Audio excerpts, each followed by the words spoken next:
Hello everyone, my name is Christian Eschbach, and welcome to another one of my album reviews.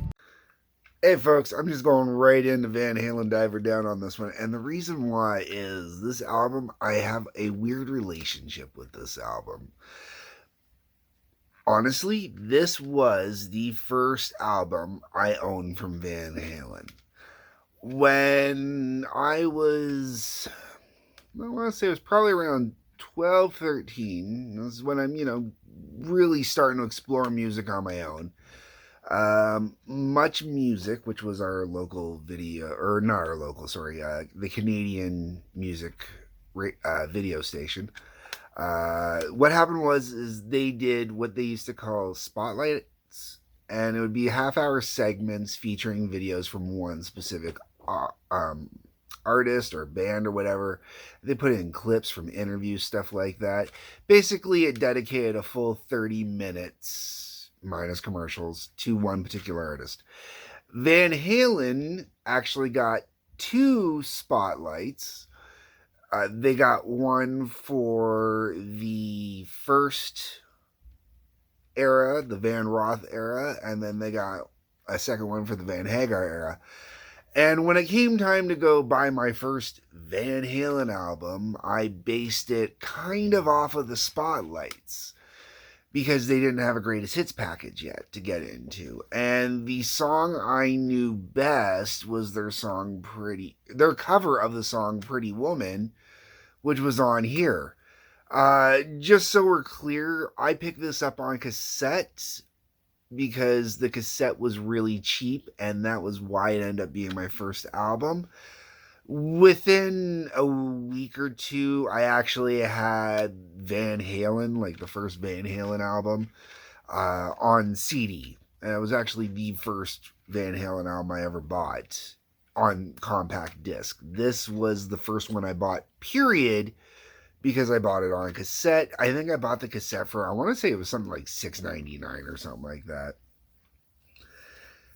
And oh my God, it was a good thing I gave Van Halen another try after buying this album, because I almost completely walked away from Van Halen after this one. I was so disappointed with this album as my first Van Halen album. The first Van Halen album should be everybody's first Van Halen album. Okay, the album, let's get into the actual music so I can explain. I should mention that this album has a lot of covers. Not entirely covers, but a lot of covers. And I think the covers in some ways hurt it, in some ways kind of help save it. It's complicated. But here we go. All right. The album's up with Where Have All the Good Times Gone? This is the Kinks' original tune that they covered. I've read around that, basically Van Halen was really heavy with Kinks covers in the earlier days when David Lee Roth had joined the band, so they could do the Kinks inside and out. If you were to compare doing this to what they did with You Really Got Me, I really prefer what they did with You Really Got Me, at least as far as the Kinks goes. After that, we get to Hang 'em High. The music has great energy on it. I really hate the vocals and the vocal delivery, the way they were done. They were purposely kind of muffled down and pushed down into the mix a little bit.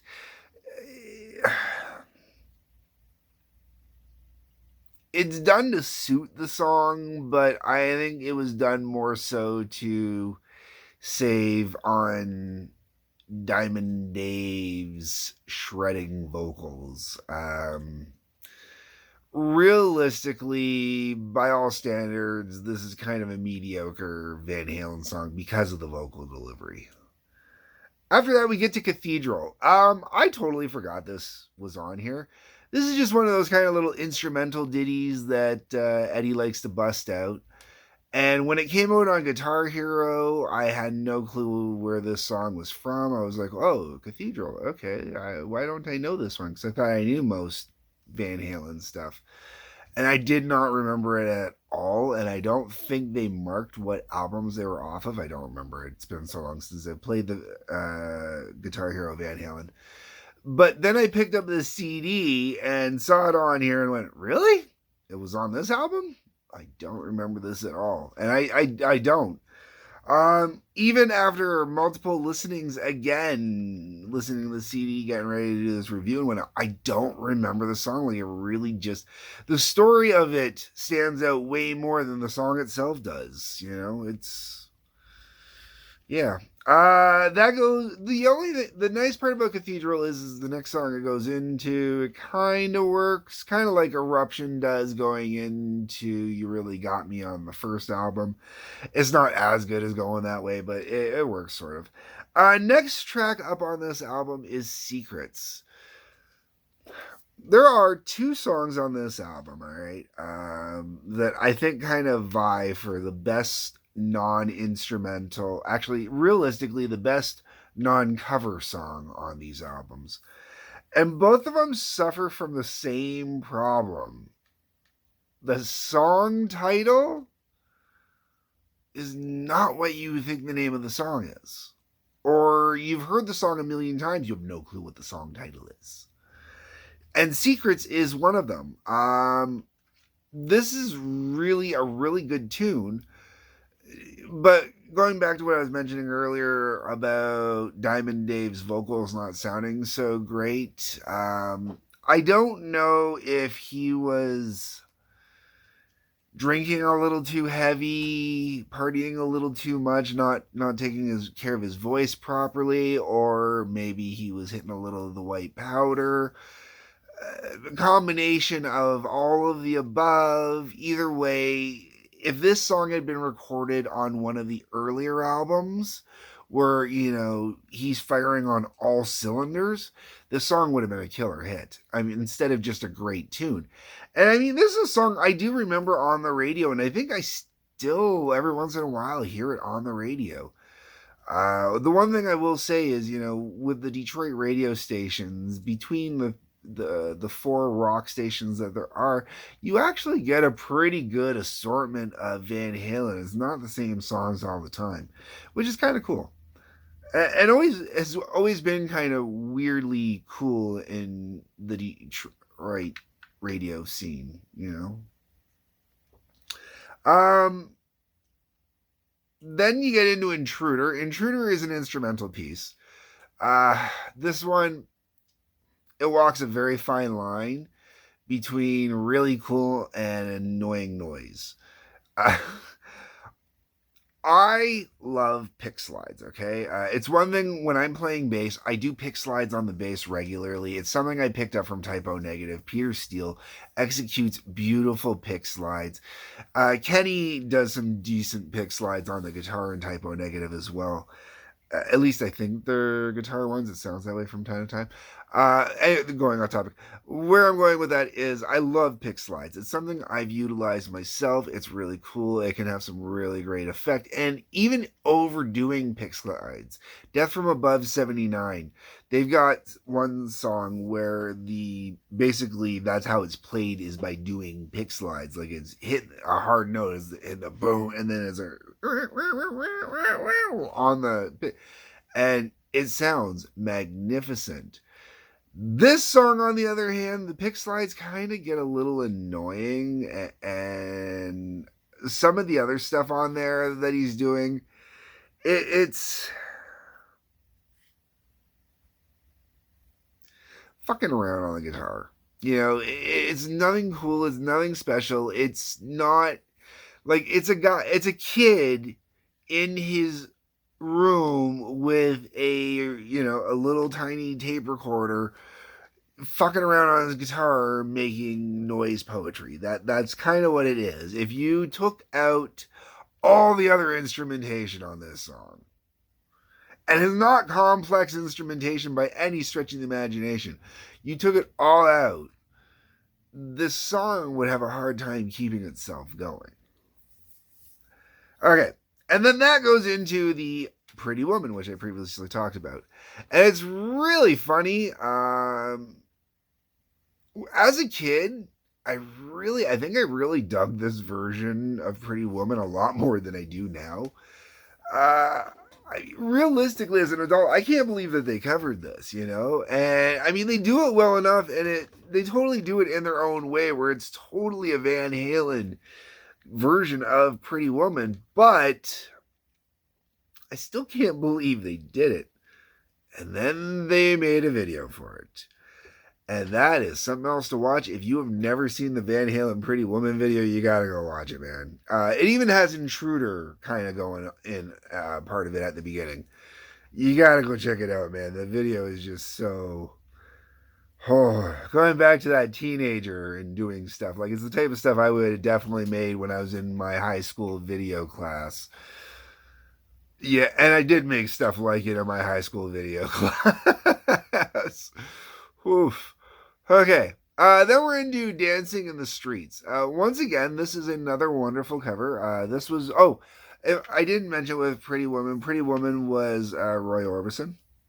Okay. If you didn't know that for some weird reason. Dancing in the Streets, Martha and the Vandells, I believe is the original. That is the one I know as the original. Most people are rather familiar as well with the David Bowie Mick Jagger version of the song. And that actually came out, 3 years actually after this. And given a choice between the three, I love the Martha and the Vandells version. The original is always going to be kick-ass and cool.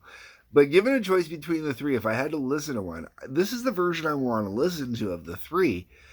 I really like what they do with this one. And where I was just kind of, mocking and making fun of, Eddie's foolery of the guitar on Intruder, the stuff that he does on this song with the guitar is really kind of cool and interesting. And just in general, there's a lot of cool and really interesting nuances to this song. Really worth checking out, I think.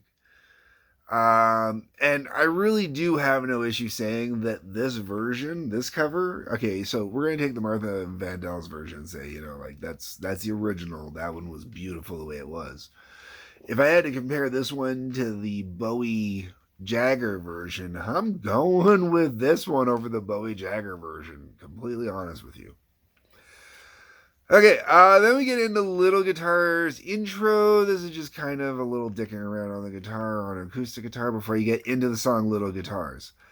Now, the song Little Guitars, I always wondered what the name of the song was whenever I hear it on the radio, because the only part of the song I always distinctly remember when I'm hear it on, it's going in that is Senorita, da, da, da, da, da. There's that line in there, and clearly Senorita is the only word that's standing out to me.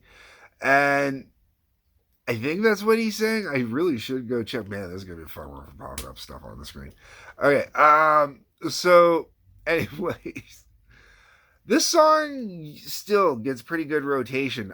This song was in heavy rotation, oddly still, into the 90s on the rock radio in Detroit. Especially in the summertime, and even now in the summer, it gets a lot of summer play. It's got that vibe to it. It's one thing about Van Halen. Van Halen is very much a good summertime kind of vibe and band, man. And this song is kind of like the perfect counterpoint to Secrets earlier on in the album. Because this one's kind of got that great, wonderful spirit to it. And this is the other song I was talking about when I was talking about Secrets, where there was two songs. Song titles just were weird, and the songs are actually really good songs, and they kind of vie for what's the best song on the album. And Secret, same thing, like the song title just for some reason never kind of popped out as that's the name of the song. And both songs are great songs, really, really good, but they're different kind of sounds, like totally different sounds. Like I was saying, Little Guitar is great summer kind of vibe. Secrets has kind of got that darker kind of side of it. It's kind of really interesting that way. Then we're into Big Bad Bill is Sweet William Now. Big Bad Bill, and then in brackets is Sweet William Now. And I fucking hate this song. It's fun to mock. the Van Roth era, and it was always one of those songs I used as always as a counter argument. When people would go on about, all the songs that came out during the Van Hagar period and stuff like that, I would turn around and go, Big Bad Bill is Sweet William now. And they even, whoa, dude, no, wait, hold on, dive her down. We don't count that. So, yeah. Just remember, when you're bashing on Van Hagar, there are songs like Big Bad Bill. Okay? And the song sucks. And it's like, seriously, why, guys? Why? And the worst part is it's a cover. They chose to do this as a cover. Right? I just... Why? What the hell? All right. Then we got The Full Bug. This song would have been a much better song if this album didn't have so much filler on it already. But because there's always so much filler on this album, this song gets lost and it really just becomes more filler. Yeah, I'll come around to this more at the end. And then the album finishes off with Happy Trails. Okay, yet again another cover. And this is the doom doo doom doo doom doo doom doo doom doo doom doo Happy Trails to you until we meet again. Happy Trails to you until we meet again. Yeah. It's that song. Now, I have personally, as a musician doing a comedy album, used the riff. My buddy Matt laid down the doom doo doom doo doo on it was either guitar or bass, I don't remember. I gotta find a copy of this tape. And when we laid this down, I sung completely different asinine lyrics over top of it. But it works. It's a great little simple riff. On this album, it's a simple little thing. It works perfectly. It closes out the album great. And realistically, my only complaint is I think Van Halen zigged when they should have zagged. They went completely a cappella on this instead of doing it up and going Van Halen on it, like totally making a Van Halen thing. Instead, it ends up sounding very like Van Rothy. You got that showman, schmarmy, crappy kind of thing that I hate about David Lee Roth that he likes to do. So yeah, that'd be my only complaint about this. Otherwise, I think it was a great way to close the album. It's the right fun way to close the album. Now, the whole way around this album is a perfect exercise in you should not have done that.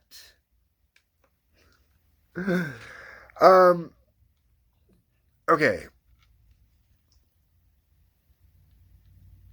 Van Halen had, at this point, released one album every year starting in 1978.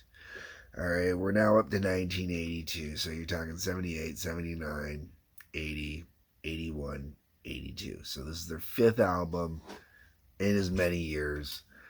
You could definitely tell there was some burnout going on.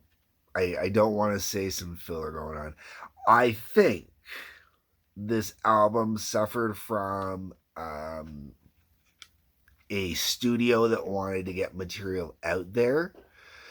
I think it suffered from changes in the record industry. I've mentioned this before, where singles, especially in North America, singles became kind of a lesser thing, a significantly lesser thing, and it was more about albums. And I think that if Van Halen had released some of these songs just exclusively as singles, like if they had released Secrets and Little Guitars exclusively as singles, and then on the B-sides done Where Have All the Good Times Gone and Dancing in the Streets, I think they would have done significantly better for themselves. I really think there would have been more possibilities. The singles if Van Halen had waited on releasing Fair Warning and had kept working on more songs, spent a little more time in the studio. So you could say that the label might be part to blame for this, for wanting to get another album out, wanting to get another album out, wanting to get another album out. But overall, I mean, Fair Warning, the only real single off of it was Unchained, if I remember correctly. And I don't remember too many of the songs really getting much radio play. Even to this day, I don't remember too many of them getting much radio play. But if they had waited and they had done Diver Down and Fair Warning together and had kept all the covers for B-sides, I think that would have been better. I'll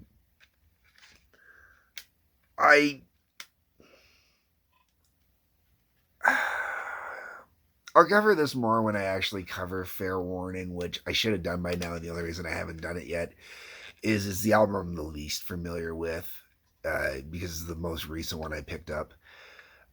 I just really think that Van Halen was pushing too hard with their albums, coming out one a year starting in 78. And I think if they had slowed down just a little bit and recorded 2 albums worth of material at a time and then picked the choicest choice from those and released the choicest choice from those, they would have gotten better albums. Van Halen 2 would have benefited. Women and Children First was pretty good on its own. It didn't need much tweaking. Same with 1984. But 1984, they took almost 2 years in between, at least for releasing. Fair Warning, Diver Down most definitely would have benefited instead from being recorded all at the same time and then going from there. Maybe coming up with other material, because all the covers really, there's too many covers. Or split the covers up a little more between other albums, whatever, like I'm all for if you want to do a cover, or just flat out do a covers album. Like there's so many different things with this one that just, it feels off. Like this is the most off album I can think of that I am overly familiar with. Like I said, Fair Warning, I got to listen to it a little bit more before I do the review. But overall, this is the most off album of all of the Van Roth era stuff. And I also have not listened to the most recent Van Roth album when he came back. I'm waiting for that one to come in still before I can review it. I never picked it up over the years. Got to do it so I can do the Van Halen, right? All right, folks, that's it. I've rambled on long enough. Let me know what you think. Am I being too hard on this album? I don't think so, but maybe I am. That's what the comment section is for. On your way down to the comment section, make sure you hit the link to Patreon. That way you can throw some money my way through that. At this point, I am working on getting a Rumble going as well, so check that out. That is coming. Like button, subscribe button, bell for notifications. That helps me grow my viewership, which I really would like to do, which is also why I've got the Rumble going now too. And I'm still working on the locals thing. All right, guys. Peace, love, take care.